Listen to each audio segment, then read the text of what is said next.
Hello, welcome back to the Jet Press Podcast. My name is Justin Fried, and I'm joined as always by my good friend Mike Luciano for this special emergency edition of the Jet Press Podcast. It feels like one of the first times I think we've ever streamed on a Tuesday, Mike. Normally we're here sitting at this time tomorrow. Yeah, but, we'll be back tomorrow too. So we will be back tomorrow, but a lot happened today, and I felt a rant incoming that I wanted to talk about. So I want to get that off my chest. But first, how you doing, my friend? What's going on? Well, the Jets currently need, this is via Rich Cimini, they have vacancies now at offensive coordinator, defensive coordinator, passing game coordinator, quarterbacks coach, defensive line, linebackers, assistant defensive backs, and 2 defensive assistants. And it's January 27th. And it's January 27th. Normally, this is a time when a lot of coaching staffs have their hires finalized because Senior Bowl and all that. But nope, Jets are firing them. And guess what, Mike? There's probably going to be more openings because I'm assuming whatever coordinators they bring in are going to make more changes to that staff, specifically on offense.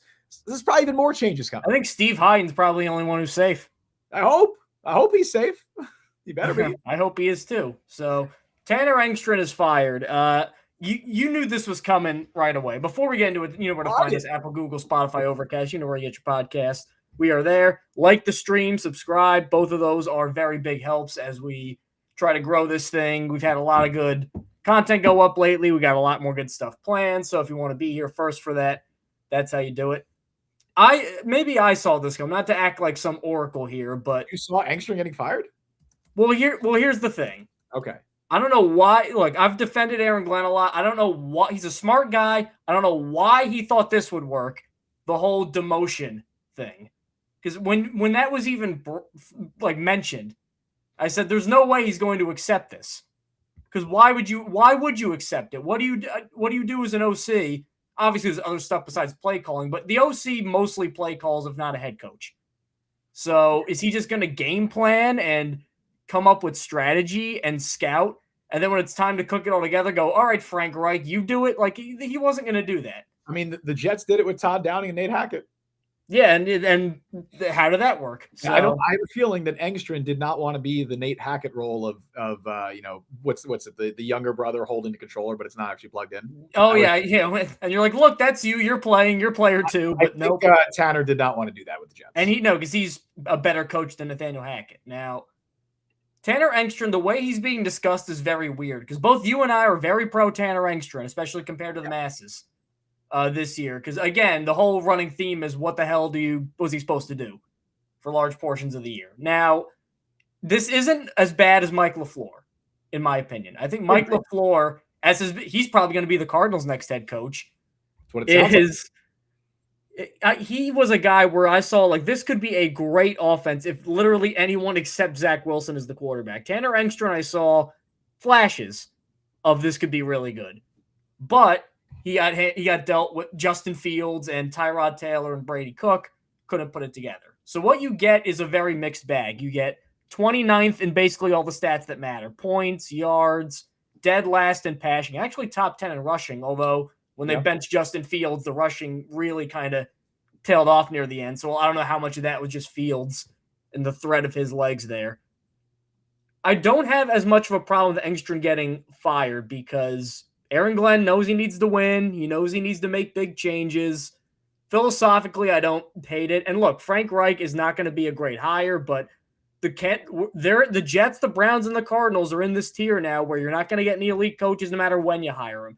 The Browns have had a head coach opening for a month. They can't hire anybody. Same with the Cardinals. Which is funny because there's one guy that's begging for it. He might be the guy that ends up getting it, Jim Schwartz. But begging for it, they might not do it. So we'll see. They're in a position where you're not going to get elite of elite guys. You're not going to get Cliff Kingsbury to be the Jets OC for Aaron Glenn. It's not going to happen. And if you're expecting it to happen, you're a fool. Just like you weren't, and you still aren't going to get Jim Leonard to be your DC. And you're not, and not only that, he's going to Buffalo. Of course, that had to drop 5 minutes after Tanner Engstrand. Sounds like he's going to places to go. But the problem I have with it isn't necessarily, and look, getting back to Frank Reich before I get on my problem, of guys that are available, he had some good offenses in Philly. He had some good offenses in Indianapolis. Sure. Stanford last year, he got brought in April because the other coach got fired for non-football stuff. So that's just a complete – because Andrew Luck is running Stanford and they know each other. So that's just, hey, we need a guy for a year. So I don't even really hold that against him from a coaching point of view too. He did win 4 games. I think he beat Bill Belichick in one of them. So the problem I have with it is when you do it after days of this whole, like, is Tanner Engstrand going to call plays for Frank Reich or not? This makes it seem like, I don't know what percent of this was a Woody decision, but unless Aaron Glenn just completely whiffed, this does seem like Woody again wanting some blood. Because Aaron Glenn's been on enough teams as a player and a coach to know that this is unusual and this is atypical. And even what he was proposing with Tanner Engstrand was unusual and atypical.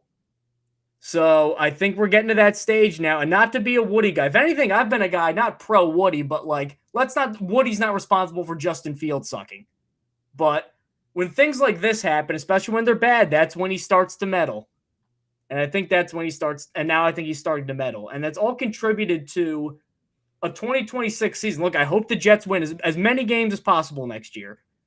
It's hard to see in the last couple years a year feel more dead on arrival than the 2026 Jets. Like, it just feels like there's no way, like, there's ways they can win more games than next year and be better than next year. I actually expect them to win more games than next year, but I don't know. I don't know if I do. The ceiling on this team, I think they'll do something at quarterback of some repute, and that'll help them.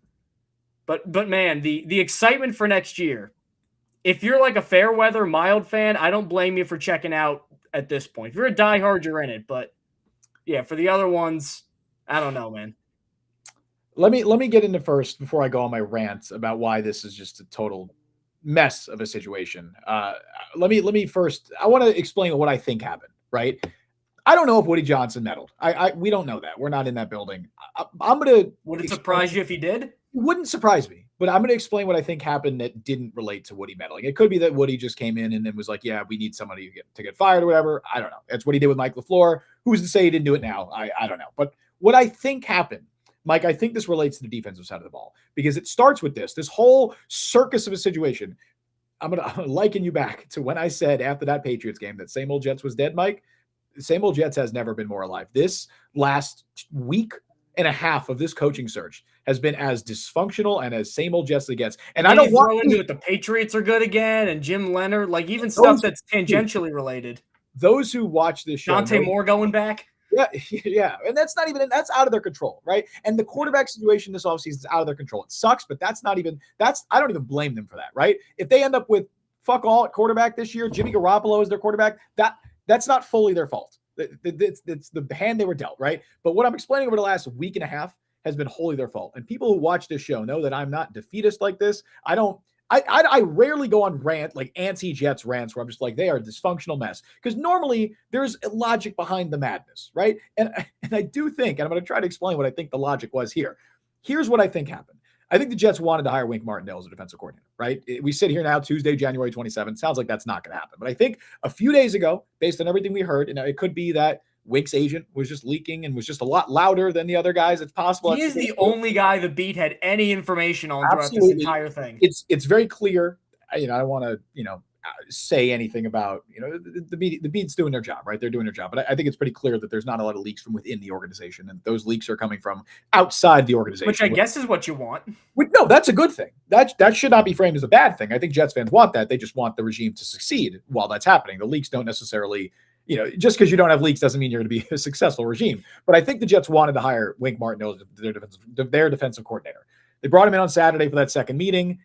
Clearly, things did not go how they wanted to. I don't know what happened in the meeting. I'm not saying it was like the worst meeting ever. I don't know, but clearly Lance Newmark got on the plane. That's what happened. Right, the Wink files, right? They had a fist fight or something. I don't know. Personalities clashed, or maybe they just couldn't agree on certain responsibilities. And Glenn came out of that meeting thinking, okay, maybe this is more because he didn't have much of a choice. But it's like, you know what? If we're not going to hire Wink, I want to have more of a say in the defensive side of the ball. I want to be the one that's probably calling defensive plays. And once he had that mindset shift, it was like, okay, well, now we have to change things on the offensive side. And I think they were already flirting with the idea of changing Engstrand's role a little bit and potentially demoting him to whatever he would be, offensive coordinator who doesn't call plays while a guy below him calls plays. It sounds like that was going to be the role. I think they were already flirting with that idea. But once Aaron Glenn decided that he wanted to be more involved in the defensive side of the ball, as I believe Connor Hughes reported this, they wanted a head coach of the offense, right? So once Glenn was like, okay, I got to be the defensive guy, they wanted to bring in a veteran, experienced guy that could run the offense. And once they decided that was it for Engstrand. And that didn't mean they were going to fire him. I don't think that was always the plan. I think they were trying to work out something that he would stay on the staff in a lower role, probably saying his offensive. Why would he do that? Correct. Well, which is why we've resulted here again. Tuesday, January 27th, Tanner Engstrand is no longer employed by the Jets, and that was, I know teams, frame it as this a lot. It does sound like a mutual decision where the Jets were like, we don't want you calling plays, but we want you on the staff. And Engstrand was like, well, I kind of don't want to do that. If you're not going to be calling plays, I don't really want to be on the staff. And that's why they mutually parted ways. That is my read of the situation. I think the Jets, or I think specifically Aaron Glenn, wanted Wink Martindale. That fell through. He decided very late in the process that, okay, now I want to be the one that calls plays. We're going to change our process on defense, which means we have to change our process on offense. The reason this is such a fucking mess, Mike, is because it is January 27th, and the Jets have now restarted their defensive coordinator search. Because it is like today. They interviewed a new candidate virtually. They interviewed a new candidate. And for the offense, now they have to do a full Rooney Rule search, which means they have to bring in 2 diverse candidates for in-person interviews. That'll take a while. I believe it was 10 or 11 days ago. The Jets officially announced their list of 8 candidates that they had a virtual interview with for their defensive coordinator job. Those were the 8 candidates. They then spent the next week, this past week, interviewing people in person. We didn't get a lot of reports about who that was. All we know is that Chris Harris interviewed in person and Wink Martindale interviewed in person. And there might have been another one. I think Durante Jones might have interviewed in person too. I forget if that was reported. But either way, they did their second phase of the interview process last week. Well, it's Tuesday now of the following week, and they're back to phase 1, Mike. They're now interviewing another candidate in person, or not even in person yet, just virtually, because Aaron Glenn has decided that he wants to be one calling plays. So now they need a whole new list of candidates. So it's January 27th, and they are starting over their defensive coordinator search. They're just starting their offensive coordinator search. They have virtually no coaches under contract because whoever's still here, the vast majority of them are probably gone. Half the staff's already been fired. They're going to go into the Senior Bowl with no coaching staff outside of Aaron. You don't know what offense they're running or anything. That's a mess. That's a disaster. And I look, as J Mark in chat said, and we might have some issues right now. I think with chat. I'm actually going to go and restart my stream because for some reason, guys, the chat is not showing up in our thing here. I'm going to at least restart and see if it'll work on my end really quick. Restart yours while I finish my rant. J Mark said it literally feels like the Jets need a miracle for this to work out. Yes, there's a world where, maybe this could work out. Maybe, who knows? The NFL is unpredictable. Crazy shit happens. Anything can happen. But man, if there was ever a coaching staff and a regime set up for failure going into the year, how do you have any optimism about the process of this? Maybe I don't even hate the idea, as you mentioned, Mike, of Frank Reich in theory. I don't mind that. And if you want to just say, you know what, we need a new offensive coordinator here, I would have kept Tanner Engstrand. I think that he showed enough in year 1. I agree it's not a Mike LaFleur situation, but I think he showed enough that I'd be willing to give him a second year. And I think the upside of Engstrand is more than you're going to get with any veteran that you're bringing in, whether that's Frank Reich or whoever. I would have kept Engstrand. But if you made that decision 3 weeks ago, it wouldn't be that bad. Now, the rest of the NFL is finishing up their offensive coordinator, defensive coordinator hirings, and you're starting over at both. That's a mess. That's a disaster. And it's the most same old Jets phenomenon that we've seen in a while. This is again a problem with Glenn overestimating things. I think he also my stream as well. So that hopefully did that fix it? Not on mine. So amazing. All right. Well, that sucks. Will it work on yours? No, I'll try and restart mine to see if that works. If not, we'll try to read comments elsewhere. Yeah. If not, we'll try. Sorry about that. I guess Restream wasn't really prepared for this stream either. But the problem Glenn has made now multiple times is he thought, number one, he overestimated the roster he had. He thought that the Jets were going to be better than they were, and then he quickly realized what a mistake that was and that he had to pivot pretty much as soon as possible. Then he I think, overestimated, even though it's like a one-year job and even though the Jets are bad, I think he thought there might be more interest in being the Jets DC and now even the Jets OC than there previously was. And look, the Jets are going to be a much more attractive job a couple months from now because they're going to go spend some money in free agency and they're going to go spend 4 top 50 picks in the draft. Many of them are on offense, possibly even a young quarterback, which could be appealing for people. But you don't hire coordinators then. You hire them now. And what these guys now are looking at is a team that needs a quarterback, possibly a running back. We don't know yet. at least one new wide receiver. I think they're going to probably add 2, but they definitely need 1. A new edge rusher, a backup defensive tackle, 2 new linebackers, a new safety. This roster is barren. Now, it could be fixed pretty quickly if they spend money in free agency and draft well, but right now, it's bleak. And you got to think of the human element of this, too. Imagine you're not even some hotshot OC, just a regular guy. I know they hired Bobby Slowick. Like, even if you're like a Matt Nagy or a Jim Bob Cooter or some of these guys that they're talking, like the Eagles are talking to, which I think it's funny. No one wants to take that job either. Yeah. So you then have to move your family from wherever you are to New York City or around there for the possibility of 1 year of calling plays where if you're bad record-wise, no matter how well you do, you're going to get fired. And even if they improve record-wise, if your side of the ball isn't great, you're going to get fired, no matter what the personnel is, because Tanner Engstrand, whether you liked him or not, did not have a lot to work with this year. That's not an attractive situation. Nope. It'll be better. It'll be better later in the year because they'll add guys and they'll make improvements where improvements need to be made. And they'll eventually are going to hire. They're not going to go in with no coordinators. They're eventually going to hire a guy. It's probably going to be Frank Reich and maybe a guy that Aaron Glenn knows beforehand, and he either calls plays or has a very big hand in the defense, which is what Saleh did going into year 2. He was I don't remember if he exactly called plays then or if he was just kind of lording over Jeff Ulbrich, but that's what he did, and it worked better than it did his rookie year. But right now, as we sit, it's not ideal. Really, the only situation that I could argue right now is worse than the Jets, honestly, are the 2 teams that haven't hired head coaches, the Browns and the Cardinals. Because the Browns are in cap hell, even with the 2 picks, the division will be better, and they don't have a quarterback. And the Cardinals are in the toughest division in the league with very limited resources, and they haven't won in a while. Those are the only 2 that are on par with the Jets, and you can make a case for either of them being better right now. The only reason I'd even consider putting the Jets above those is because of the capital they have, because of the draft capital they have, both in 2026 and 2027. But as far as like their current regime goes, man, like if the Cardinals are hiring Mike LaFleur, I'd rather have Mike LaFleur as my head coach right now than Aaron Glenn. I have no idea if he's a good head coach, but I think the upside with LaFleur is a lot higher than whatever you have with this current staff. The Browns, if they hire Schwartz, that's a mistake.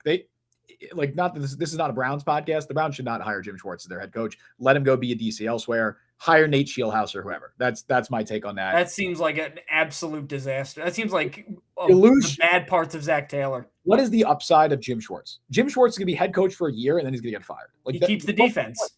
But then you keep him for a year and he's fired anyway. Like I don't see, you're not keeping him long term. You keep him for 1 year and you don't have any of the upside with the young offensive guy. At least if you hire a Nate Scheelhaus or whatever, okay, maybe if you bottom out, cool, then you can end up drafting a guy in 2027, but maybe he ends up working out. That's what I would do. Schwartz is a great coach. I don't think they should hire him. But anyway, that's the only reason I would even consider putting the Jets above those teams is because of the draft capital. Mind you, also keep commenting, by the way, because I pulled up the stream on my phone. We're not gonna be able to get these comments on the screen, but I'm gonna try and read this. Yeah, that's what we're gonna have to do. I don't know why it's not working today. But stream's being really stupid right now, kind of like the Jets. But J Mark said, "Man, what's the plan? It feels more like year 7 Saleh trying not to get fired more than year 2 Aaron Glenn." That's a great way to put it. Yeah. It feels like it's kind of just the same regime clinging on to any hope. It feels like not much has changed. I agree. Brian Sternbeck said Costello reports that Woody was not involved.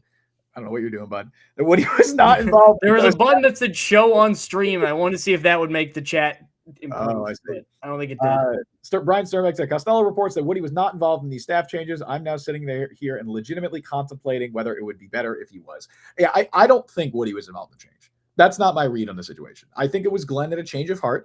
The Wink Martindale stuff, who knows how, like, that's the part we don't know. We don't know how much of that was just the agent leaking that he was like truly the favorite and that the Jets were literally. Rich Cimini said that he would not be shocked on Saturday if it had gotten done within 24 hours. Like it was like as close to a done deal as you're going to get. That's what was reported.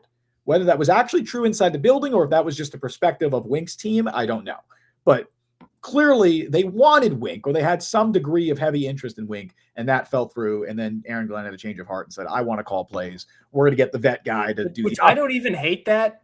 I also don't. Really quick before we get into more comments. I agree, Mike. And I want to say that I don't hate the idea of Aaron Glenn calling plays. And I put this out on Twitter as well. to me, it's just another data point for Aaron Glenn to evaluate, right? To evaluate Aaron Glenn as a coach. If he's going to, go down with the ship, let him be the captain. Let him fall on his sword. That's my take on that. Like, if Aaron Glenn is going to be the one that's calling plays, cool. Like, at least we know if the defense sucks or it succeeds next year, it's because of Aaron Glenn. So I'm fine with that. Like, I'm not optimistic. I feel very much that, the staff's going to be gone after this year anyway, but at least now we have another way to evaluate him if he's the one calling plays, and we can avoid all the, what does Aaron Glenn even do conversations? Well, now we have a tangible thing that he does do. He calls defensive plays.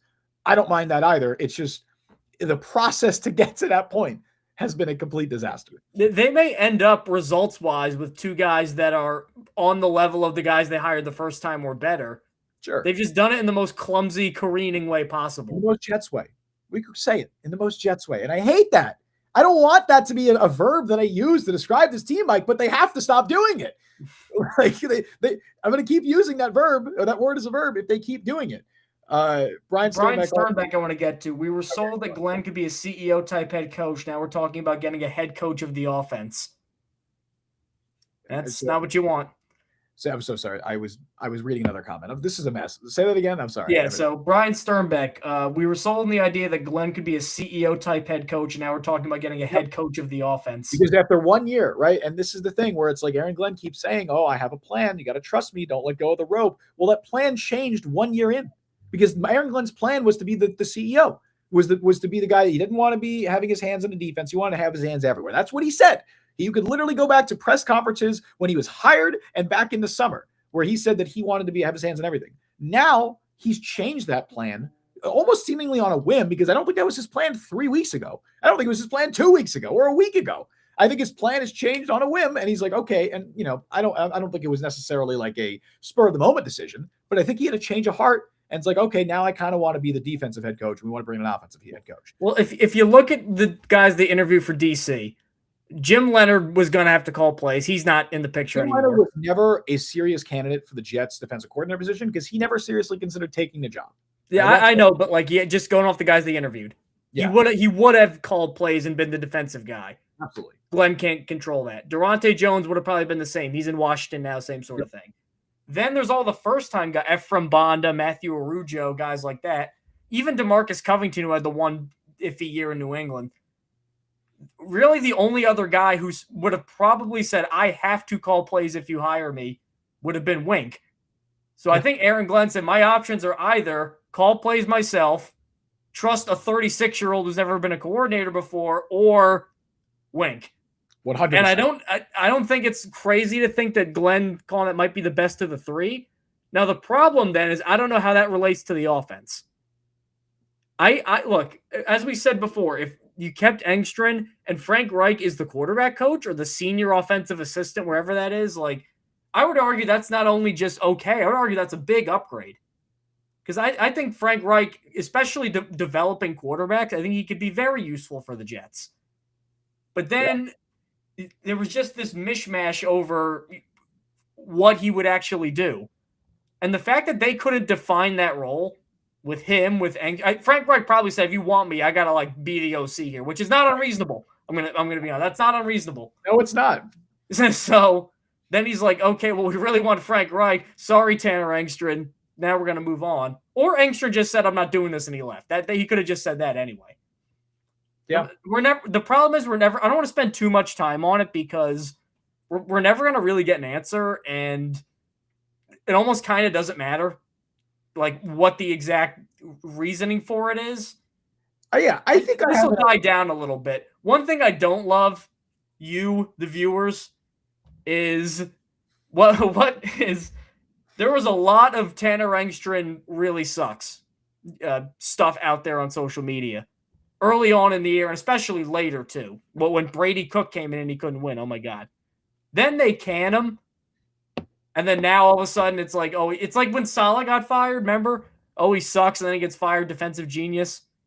It's not that level, but this is almost why I don't want to say fire Glenn now, because obviously the Jets would be in an equally bad situation. They'd be the Browns and the Cardinals right now trying to get a head coach, and they'd have to hire Vance Joseph or somebody like that. You can't fire Glenn now. You're certain you can't, but firing. Woody stepped in and was like, you know what? This is a mess. It's at a point where the fan base is so against him.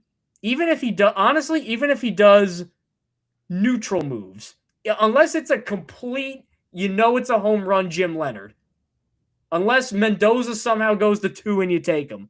Unless it's that, everybody's going to immediately assume this is going to work out for the worst, and this is another beef by Aaron Glenn. That's where he's at vibe-wise with this fan base. And that's going to be tough to get through for a year. I don't know. Okay.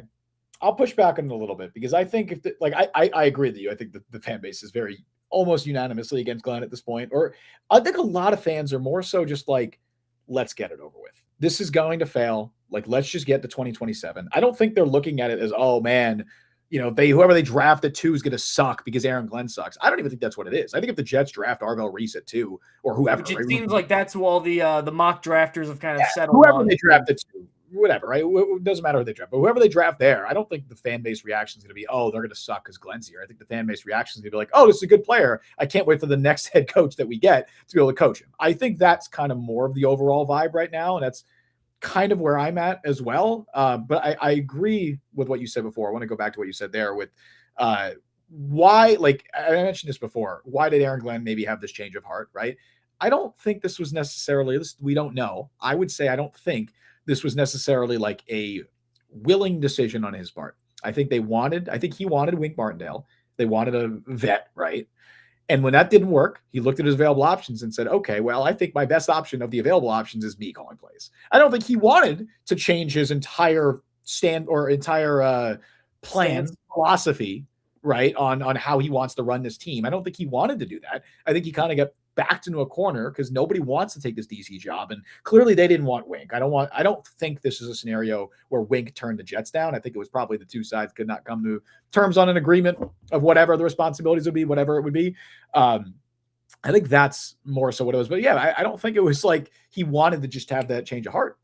I think he kind of had no choice. I think he got backed into a corner. Let's get some of these comments more. Mike, going back earlier, Brian said, why is an owner unwilling to fire the $10 million per year head coach, but willing to let him fire the entire staff that's probably making the same money combined? Beats me. I don't think Woody knew that Glenn would be firing basically the entire staff when he decided to keep him.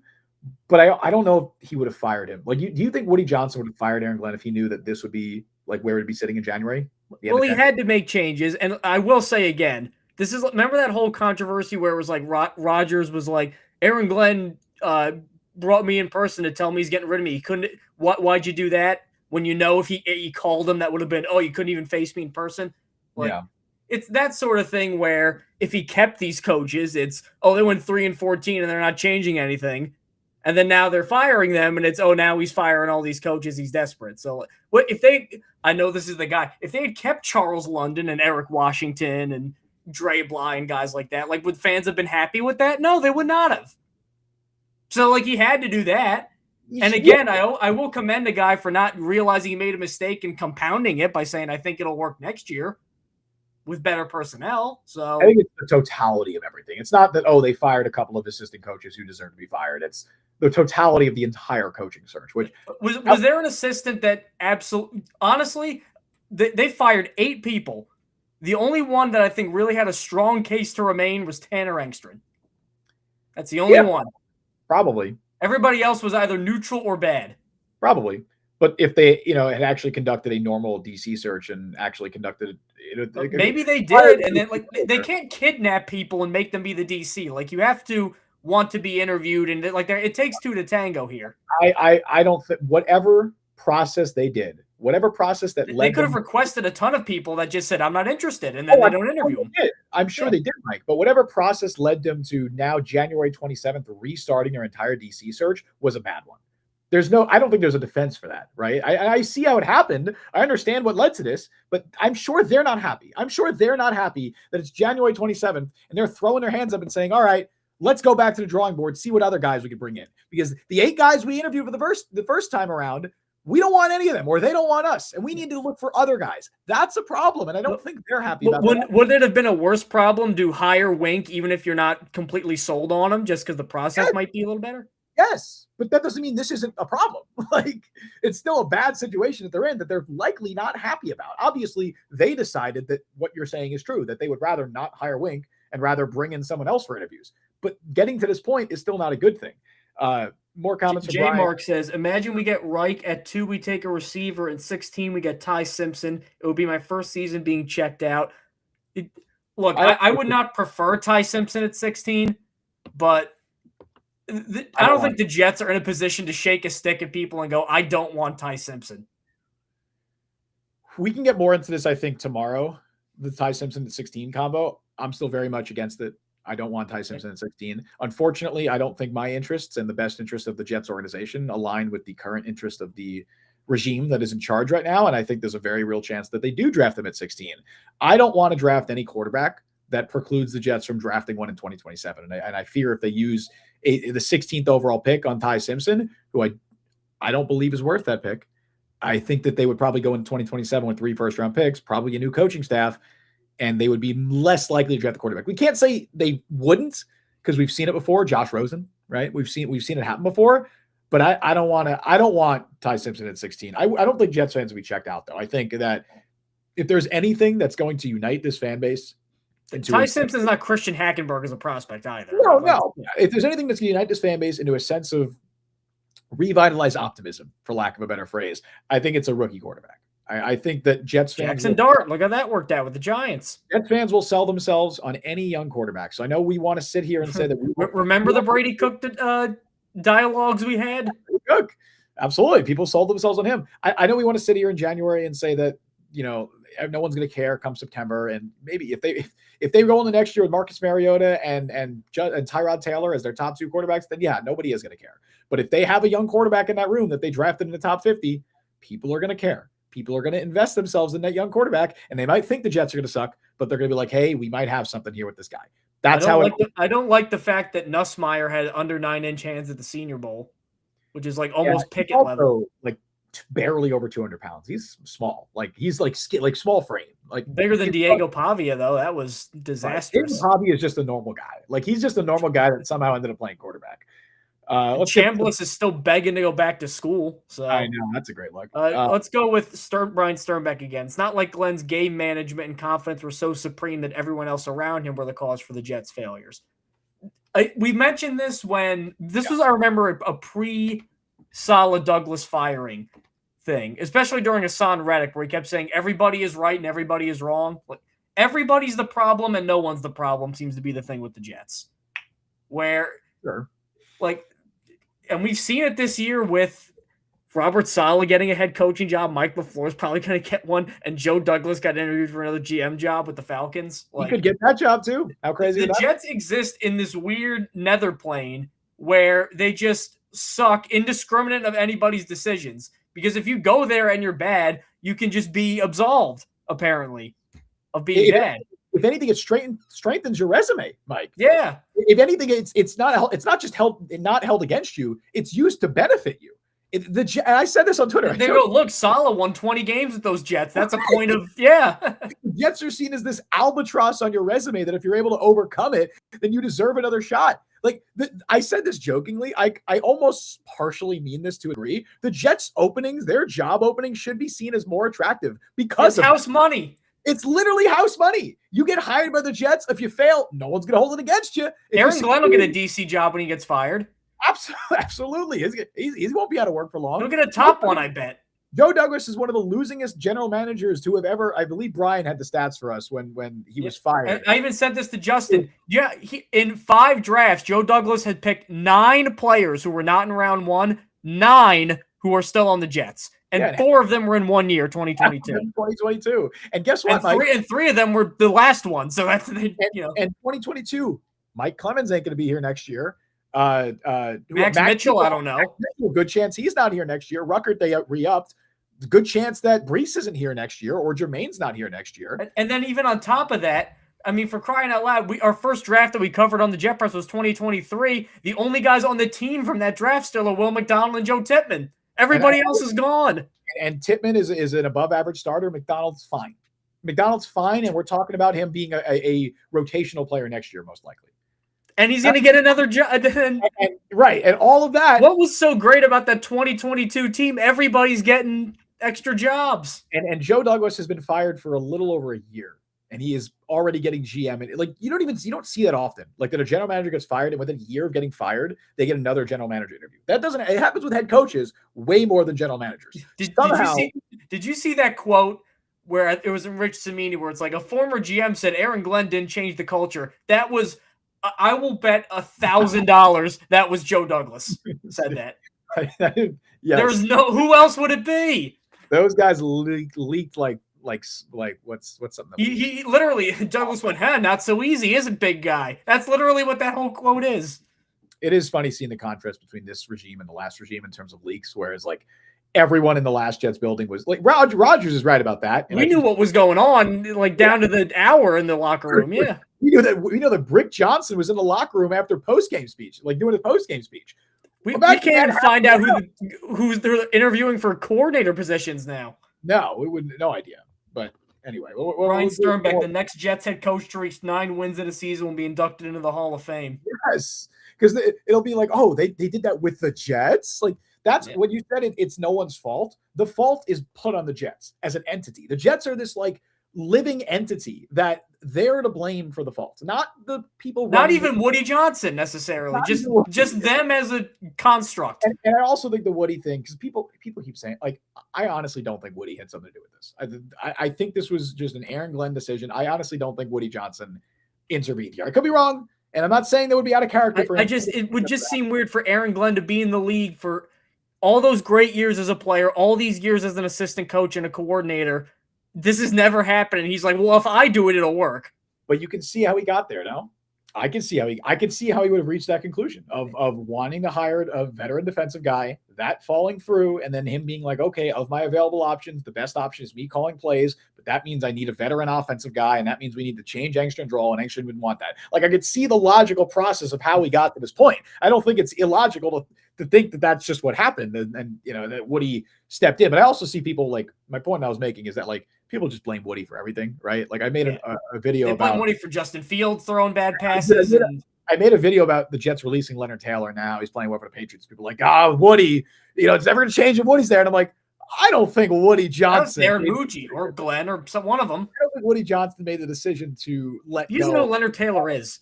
And I remember somebody replying to me, he signed off on it. And I'm like, no, he didn't. No, he didn't. Woody Johnson. This isn't like the NFL is not like a regular workplace where you got to go email your boss and be like, can I do this? And they go, okay. Like that's not how the NFL works. Darren Mucci doesn't have to go crawling to Woody Johnson when he wants to waive his 5th string defensive tackle. That's not how that's not how that works. Like that's not how the chain of command is working in that situation. I mean, you really can't. You really can't make this up. As Brian is saying, the vibes are currently interim head coach Brian or Chris Banjo hopes. Yep, that's good. Honestly, if they hire Reich, it would be Reich would be the interim coach. Well, that's going to be like I'm telling you, by week 3 or 4, Joe Benigno's going to be calling for Frank Reich to be head coach. They're going to hear all the talk radio saying it, and we might see it at some point. It's very, very possible that we see Frank Reich as the Jets head coach at some point. The tough part though is because the situation's so weird, like.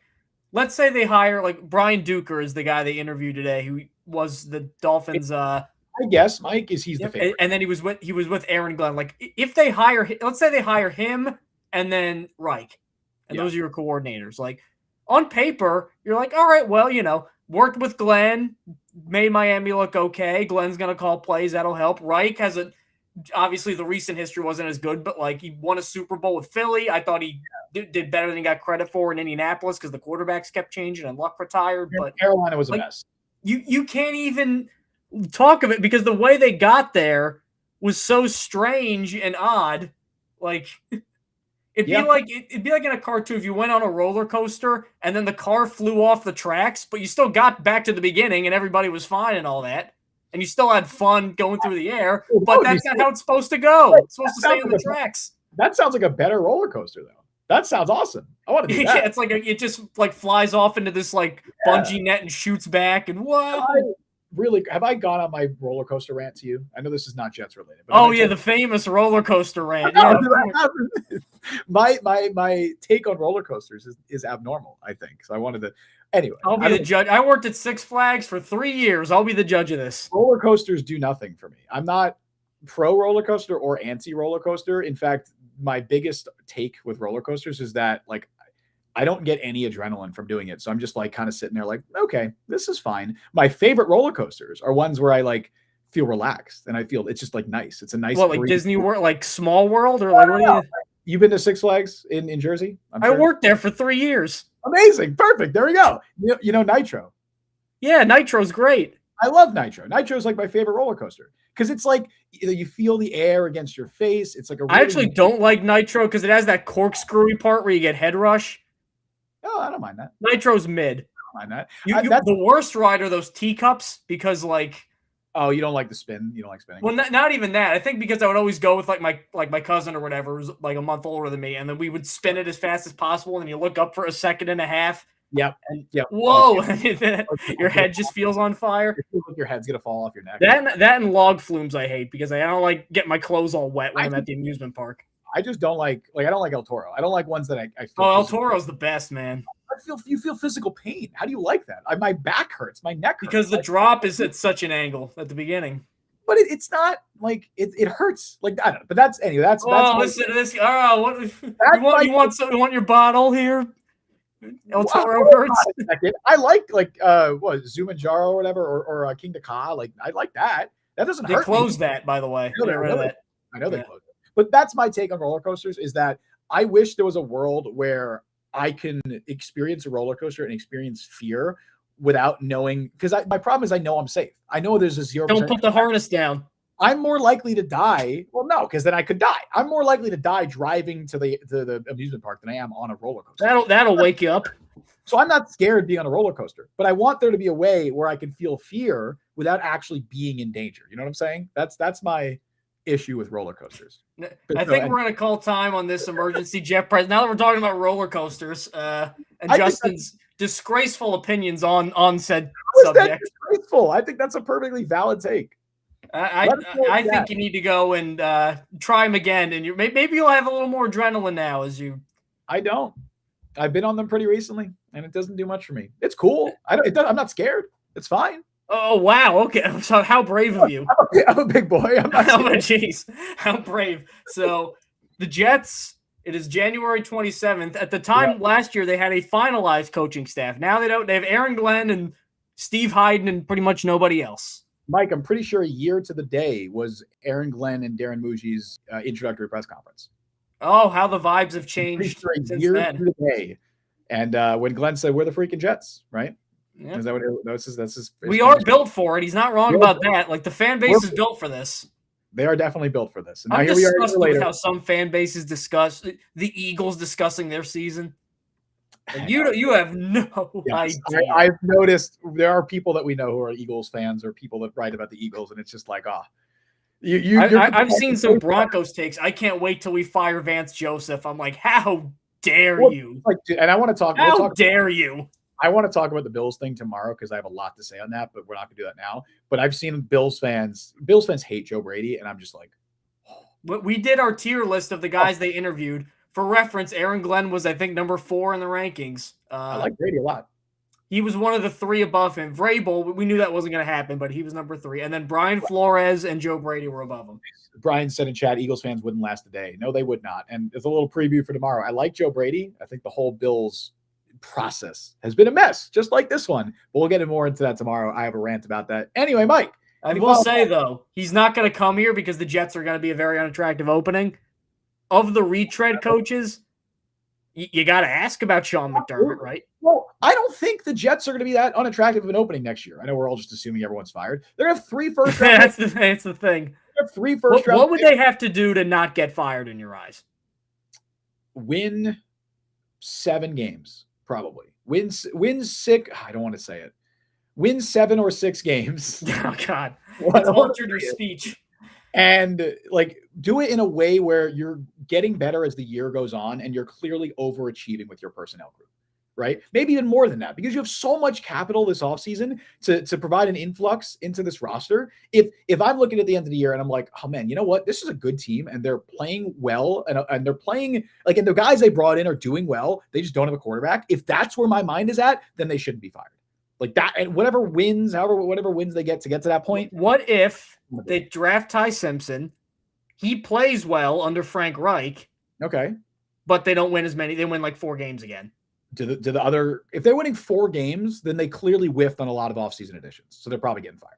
Okay, fair. Like they have so much capital, unless everybody got hurt, and if everybody gets hurt, sucks.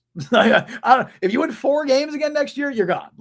And I don't care if it's because everyone tore their ACL, you're probably still getting fired. It sucks, but that's the reality of the situation. I'm going to be honest too, last thing before we kind of sign off here. Like we mentioned how we kind of felt bad for Robert Saleh at the end because there were a lot of things were beyond his control at the end. Now he dug himself a hole that he didn't get out of, but the final things that pushed him down into the hole were not his fault. I may honestly feel worse for Aaron Glenn because the situation he took over, like they just napalmed everything after Rodgers. And then it was so bad. I think he thought, well, I can just rope-a-dope him along and get through the first year. And then it really starts cooking. And then he got, I don't want to say beat down because I think he still has confidence in what he's doing. Misplaced or not, I think he has some confidence. But I think that confidence is waning. I think it's waning, and I think again, like Saleh, both of them underestimated the true task of fixing the Jets, like what it entails. As Brian said in chat, though, he dug himself a hole. I think he dug himself in. Like I think part of this problem, or Glenn, or both. Yeah. I mean, both to a degree. But if we're talking about Glenn right now, I would say Glenn is a large cause of the reason that the Jets are in the dire straits they are. The quarterback thing is valid. Like they're going to have 2 off seasons, and really neither off season they had a viable path to adding a quarterback. Justin Fields was the one that was like the upside, unless they trade for Kyler Murray, which apparently the price is like a day 2 pick. But even that, is that a viable way to fixing the quarterback position? I don't think it is. It's viable. I don't know if it's elite, but it's certainly viable, right? This is a great one for Brian. So the bar was in hell, as Justin always says, but Glenn thought we were playing limbo. Yeah. What circle are we in? There's 9 of them, so he went somehow in the 6th or 7th circle.